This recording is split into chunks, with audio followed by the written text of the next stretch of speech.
We are back with another Pick'em video. It is Tuesday, November 25th in the NBA. We only have 3 games today, but they should be good ones because they're all NBA Cup games, and 2 of the 3 games actually matter for the standings right now. So we're going to jump right into that first, like what games matter tonight. Then we're going to go over the recap of yesterday's video picks, which was kind of a winning day. We'll talk about that in a second. Very controversial line with PJ Washington's rebounds. Then we'll hop into the video picks for today. It won't take too long. I'll go over the things quick, but if that sounds cool, go ahead and leave the video a like, comment something down below, subscribe if you are new. All those good things do help YouTube push this video out a little bit more. And again, I don't know what happened yesterday. Again, one of the lower videos views I've gotten in a while. So definitely hit that like button for me, and all those good things do help me out a lot. So I know this whole NBA Cup thing is a little bit weird, and I know not a lot of people love it, but to be honest, if you watch the games, they are a little bit more entertaining. There is a big incentive to win this thing. You get a big chunk of change. That's huge for especially, down the bench players of certain teams. Maybe veterans don't need that money, but I think it's $750,000. There's a prize pool. It's a decent amount of money per player if you go out and win this thing. But for the teams that don't really care tonight, the Wizards and the 76ers, both teams are completely out of contention, so they don't need to worry about that. The Hawks and the Magic are both in contention. Specifically, the Magic, they're tied with the Pistons right now for the number 1 seed in their group, and they're down by 7 points in the differential. So they're going to want to win this thing, and they're going to win this thing by a decent margin. So they're going to be out there playing very hard, I would expect. Then you got the Hawks. They're a little bit farther out of contention, but I think they're mathematically still in it. They're down by a lot of point differential, so they're going to want to be playing very hard, especially at the beginning of this game. And then the Clippers and Lakers, this game's huge for the Cup standings. They're both 2-0, and they're both very close in the point differential, so they're going to be wanting to play this thing. And even if they lose, they're still going to be in contention, so they'll want to lose by as little as possible, to hopefully get a really good game for this Clippers-Lakers thing. Maybe we see it a little bit more like a playoff game. The only problem is a lot of the stars are older, and they probably got a decent amount of money, so who's to say they actually care about this Cup? They should care about it for the younger guys and the less wealthy guys on the team. But that's some Cup information. I just want to look at you guys that so you know what's going on tonight for these games. So now let's hop into the recap of yesterday's video picks, and we'll start off with the controversial one because I'm very curious if you guys were credited with a win, if you were credited with a loss. If you were credited with a loss, go back and check because I know some people have got theirs changed to a win. Maybe go out there and ask your site or whatever it might be. PJ Washington ended with 8 rebounds here. It did cash for me because he was in a parlay with other players playing later, and there was a stat correction all throughout the game. It was a weird one. He went to halftime with 6 rebounds, came out of halftime with like 4 rebounds. So it was a weird one overall. If you go to any verified website with a box score, you can see he had 8 rebounds. And the cool thing about this is it shows every rebound, which there's 8 of them, but there's only one without a video, which doesn't happen very often, and that is his second offensive rebound of the game. That's the one that's in controversy. And again, it was credited in the box score as a rebound, and then later taken away, and then later added again. So I actually posted about this on Twitter. I'm going to play this. Khalil Ware. So you can hear me talk. But yeah, it's an offensive rebound by Gafford. Gafford puts it back up, turnaround. It's an air ball, but that's absolutely a rebound. And again, he was credited with that rebound, and then it was taken away. Sportsbook closed him at 7 later on in the day, and then he got his 8th one back a little bit later. So I'm very curious what you guys got credited for, whether it was a loss or a win. If it was a loss, I recommend you go back in and say, hey, this was a win. Can you guys change it maybe for a one-time thing? Stat corrections happen, but that one specifically was weird. I'm not a huge conspiracy guy. Is sports betting rigged and all that stuff? You can go back and forth all day on that. But again, even if it was, you're probably getting rigged for a good way sometimes and a good way bad times. Hopefully it cancels out, and hopefully it's not a problem at all anyway. But just a weird one overall. So very curious about your thoughts down below. Let me know in the comments. But Matas Buzelis, that was a loss. He had 10 points about forever. Not going to harp on that too much. He only played 21 minutes. He played pretty horribly, to be honest. He started out very hot. 7 points in that first quarter. I thought that was an easy one, but he doesn't do much in the second half at all. Scotty Barnes, great read, 7.5 rebounds, 9.5 rebounds. We cashed both of them, and we had a 1.25 unit day. So we're up in November. We up yesterday. We're up in October, up for the year. Hopefully you guys are enjoying these videos. And again, got to let me know in the comments down below. Sorry about the longer intro, but that was a weird one that I thought I had to go over. So up into Props Madness to actually start talking about some of our plays for today. And I'm going to go back to the Orlando Magic. I don't do money lines very often. I don't do spreads very often, but I think this is a great instance where a lot of things are coming together for me to get to the Magic against the 76ers. So let's talk about it. So first of all, Paolo Banchero is not going to be in this game. We could talk about the injuries for this game. I guess we might as well just do that right now. No Paolo Banchero, no Mo Wagner. On the Philadelphia side of things, We could potentially see Joel Embiid. Is that a positive for the 76ers? I honestly don't know. Probable for Maxey and Paul George. But again, we talked about this already. No Edgecombe, no Kelly Oubre, so they're dealing with some injuries. The Magic are 2.5-point favorites here on the road. But at the same time, this game really, really does matter for Orlando in terms of the cup standings. It doesn't matter as much for Philadelphia as they're almost mathematically eliminated from this thing at this point.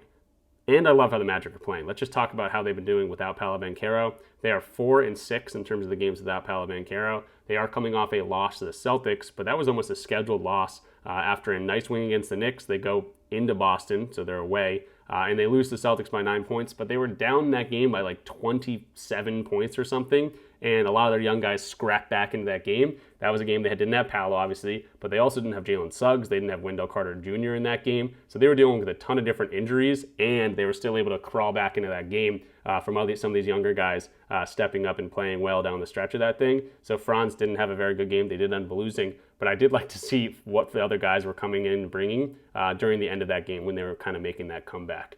So I really like the Magic, what they've been doing. They're playing a little bit more team basketball without Paolo Banchero.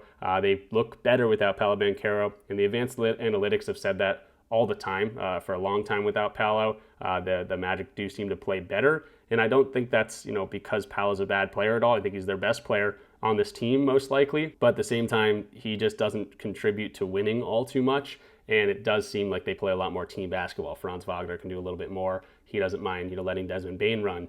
Jalen Suggs, Anthony Black, Tristan Da Silva's been great. Wendell Carter Jr., great in his role. All these guys are great in their role, and they've been playing like that. Now you get the extra added oomph of the cup behind this, and they got a good matchup here today. So loving what I'm seeing. Again, you can go to the matchup specifically. Franz Wagner is a guy that has a pretty good matchup. Pick and roll ball hunting, they rank 30th. That's going to go well for Jalen Suggs, even for Desmond Bane. Transition opportunities. The one thing I'd like to see is the spot up opportunity be a little bit better, but at the same time, we've seen big games from these big three, if you want to call it, Desmond Bane, Suggs, and Franz Wagner in these wins. So even if guys like Tristan Da Silva, Anthony Black are a little bit more, even Wendell Carter Jr. are a little bit more neutralized, I think these other big three guys can come together and score some points and go out there and win this game for them. So the NBA Cup is a big factor in this one, but at the same time, I think the Magic are just looking better right now than the 76ers, especially with all these guys potentially coming back today. Joel Embiid, Paul George is getting reacclimated, Tyrese Maxey. It could be a little bit of a crapshoot for the 76ers trying to morph this team back together after they've been dealing with a ton of injuries. Again, Edgecombe, Oubre, they're out tonight. So I think the Magic look a little bit more put together, and I think they're the better team here, and I think they're going to go out there and get the win. Orlando Magic money line -126 on FanDuel. Moving to the second play here, it's going to be one that hit rate people love to see. 80% hit rate on this over 1.5 3-pointers line, but it's a +120, and there's probably a specific reason for that, but I like the upside here. Doesn't shoot a ton of threes, but if he shoots 5 threes, I like his chances to make 2 of them tonight against the Clippers, who allow 22nd ranked in terms of 3-pointers allowed. Now, he's playing with LeBron. He's playing with Luka. Both those guys can absolutely set him up in great positions to score. They've been doing it their entire careers. And there's no DeAndre Ayton in this game. So we've seen a couple games without DeAndre Ayton so far this year. I think maybe only one, actually, with him in the lineup. Yeah, he had 3 threes in that game. He also shot 5 of them, which is kind of what I'm looking for in today's matchup. He played 31 minutes in that game. Obviously, LeBron didn't play that game either. But it's a good data point that, hey, he's not just going to be that rim running role, especially without DeAndre Ayton in here. He's going to be a little bit more of a spot-up shooter, and he can get to the rim, but this is a 7th-ranked defense in terms of restricted area scoring, so I could see him being in the corners, being active on the 3-point line. Their spot-up defense is very mediocre, and I could absolutely see him, especially with LeBron and Luka, trying to drive in and kick out. I like Rui's options to get behind the 3-point line, shoot at least 5 of them, and hopefully knock down 2 for us. Now let's talk about, again, LeBron coming in. That's a big data point. He's been an assist machine so far this year. I don't know if he's going to get 10-plus assists tonight, but he definitely likes to be distributing rather than scoring throughout the 2 games we've seen so far this year. And this is a NBA Cup game. They want the point differentials, all those different things, and Rui's probably one of those guys that want to be playing for this a little bit more than a guy like LeBron James, who's at this point practically a billionaire. I don't think that the money matters too much for him. So I think he's going to have the green light against the Clippers. Again, they locked down the paint a little bit more, a little bit weaker on the 3-point line. They're literally ranked dead last in terms of above the break threes. So hopefully you get some open looks here tonight. Just needs to knock him down. Again, I'm not expecting 10 3-point attempts from him, but if he can get 5 or 6, I like his chances to go over here. If you want to look even just back to last year, games with Luka, Reeves, and LeBron James in the lineup, we can just take a look at all of them. He's over in 63% of them, which I love to see.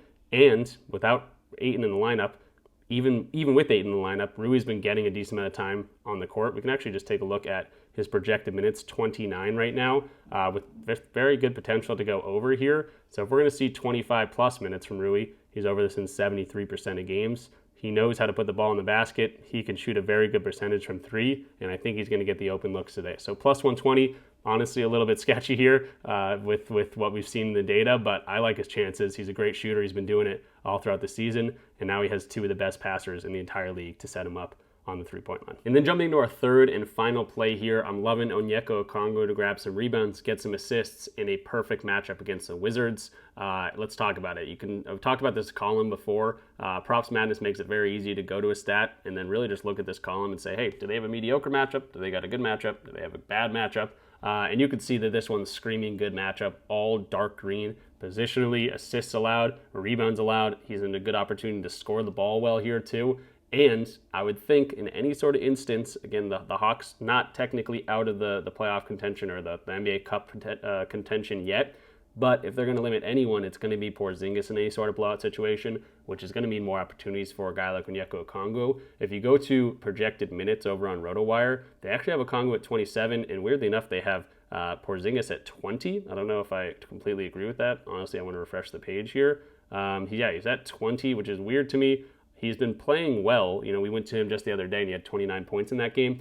But it bodes well with the idea that even in a blowout situation, they're going to probably want to put some points on the board. And if they're going to limit anyone, it's going to be the guy with huge injury history with Porzingis. Now, people have been going over the left and right against the Wizards, rebounding. He can chip in with a few assists would be great. Even in games with Porzingis playing too, and Okongwu playing a decent amount of minutes, 25, 21, 26, 27, which is right around his projected today. And he's over in 6 of 10 games in more difficult matchups as well. You can see the Cavs here, the Raptors. He literally has the textbook matchup to go over this with the potential for much more minutes tonight. So loving Okongwu, minus 102 value here as well, the 9.5 rebounds and assists. If this stays close, I expect him to be right around that 27, 28 minute mark. If it's a blowout, I expect him to play even a little bit more, taking some of those Porzingis minutes. So loving the spot for him in a textbook matchup. Okongwu, 9.5 rebounds and assists, minus 102 on FanDuel. So going into the recap, we talked about 3 different plays. We have the Orlando Magic money line, minus 126 on FanDuel. We're taking Rui Hachimura, plus 120. Weird payout, but I like the payout.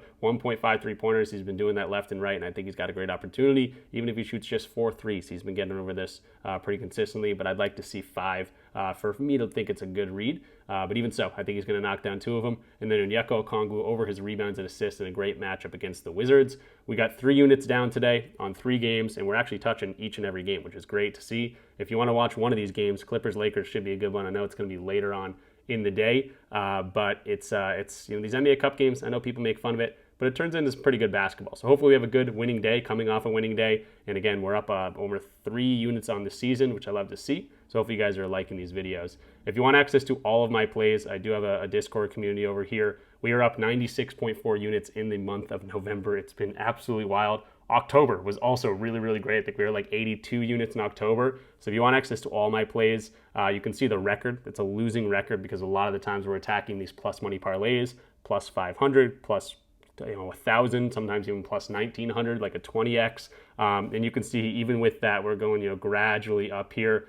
It's kind of a down trajectory, but then right back to it with a big win. So if you want access to all my plays and a fun community aspect, link in the description down below. I'm giving it for 50% off for anyone that uses that link down below, and you can get in for $10 a month. It's a pretty good deal right there. Definitely check out Props Madness. That was a tool I was using all throughout the video. 25% off your first month using that link in the description down below. And yeah, that will do it for me. Hopefully you guys enjoyed the video. Again, leave it a like, because I don't know what happened yesterday. Didn't get much traction yesterday for some reason. I guess I didn't get pushed into the normal algorithm of YouTube. And that happened the other day, and then you guys came back, liked the video, and we got up over 2,000 views like we usually are at. So it doesn't really matter the views to me, but I do like to see the numbers just because it validates what I'm doing over here. So like the video for me. Comment something down below. I want to hear what you guys' thoughts about PJ Washington's line was. And subscribe if you're new. What if you're at this point in the video, definitely go ahead and subscribe. I'll see you guys in the next one. Good luck with all your plays. Peace out.